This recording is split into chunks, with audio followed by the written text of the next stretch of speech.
जी, मैं बहुत बहुत अल्लाह का शुक्र अदा करता हूँ। साथ ही साथ बैरिस्टर असदुद्दीन अवैसी साहब, प्रकाश अंबेडकर साहब, जिन्होंने ये मौका दिया मुझे कि औरंगाबाद से लोकसभा का इलेक्शन लड़े।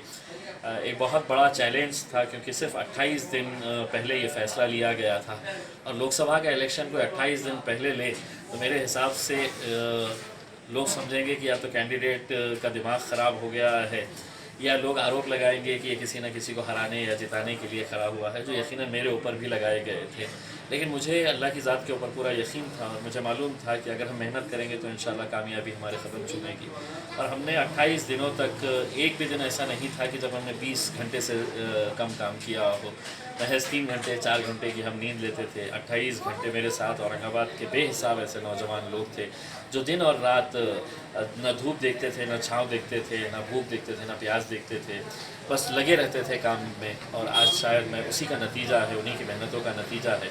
और ऐसे बहुत सारे बुज़ुर्ग नौजवान हमारे लोगों की, हमारी माँओं और बहनों की दुआएं हैं जिसकी वजह से आज ये मुमकिन हो रहा है। आवाम पिछले न जाने कितने सालों से वो इंतज़ार कर रही थी उनका अपना कोई खासदार हो।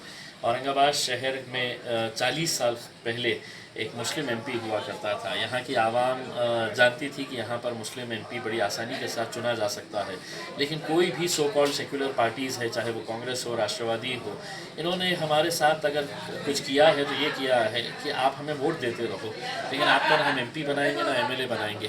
तो ऐसी सूरत में एक बहुत ही बोल्ड कदम हमने उठाया था, लेकिन हमें अल्लाह की ज़ात के ऊपर यकीन था, और आज अल्हम्दुलिल्लाह हम जीत की कगार के ऊपर। लेकिन अवैसी साहब पार्लियामेंट के अंदर अकेले थे, और अकेले होने के बावजूद वो जब भी मुसलमानों के, दलितों के, पिछड़ों के ऊपर जब भी कोई जुल्म होती या उनके कोई मुद्दे होते तो उन मुद्दों को यकीनन वो उठाते। आज मुझे खुशी है कि असद अवैसी साहब के बाजू बैठने का मुझे शर्फ हासिल होगा, और इतने अच्छे स्पीकर और इतने अच्छे पार्लियामेंटेरियन के साथ मुझे ये शर्फ हासिल हो रहा है। तो मैं समझता हूँ कि मेरी ज़बान में भी अल्लाह वही तासीर दे कि मैं अपने कौम के, अपने लोगों के मुद्दे वहाँ पर उठा सकूँ। आम लोगों से पूछे कि आप मोदी के कारनामों से खुश है क्या, तो वो भी कहता था कि नहीं, मैं खुश नहीं हूँ।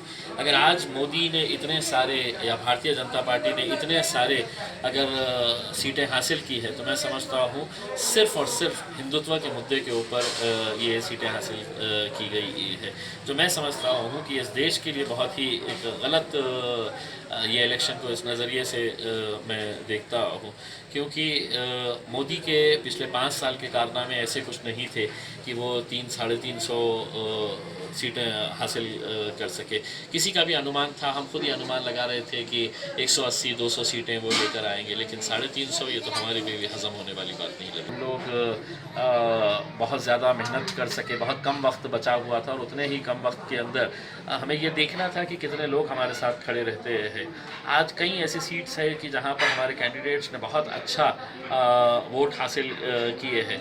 वैसे देखा जाए तो हमारा लक्ष्य जो है वो विधानसभा का ही था। लोकसभा के अंदर तो हम एक ट्रायल ले रहे थे, और हम समझते हैं उस ट्रायल के अंदर हमें कामयाबी मिली है। हाँ, मुझे पर्सनली बड़ा अफसोस है कि बाला साहब अम्बेडकर जी, जिन्होंने वंचित बहुजन आघाड़ी को जन्म दिया है, और हमारी बड़ी खुशी होती कि बाला साहब हमारे साथ अगर पार्लियामेंट के अंदर जाते, लेकिन क्या वजह हुई इसके बारे में तबसरा करेंगे, देखेंगे, एनालाइज करेंगे कि कहाँ पे क्या गलती हुई है।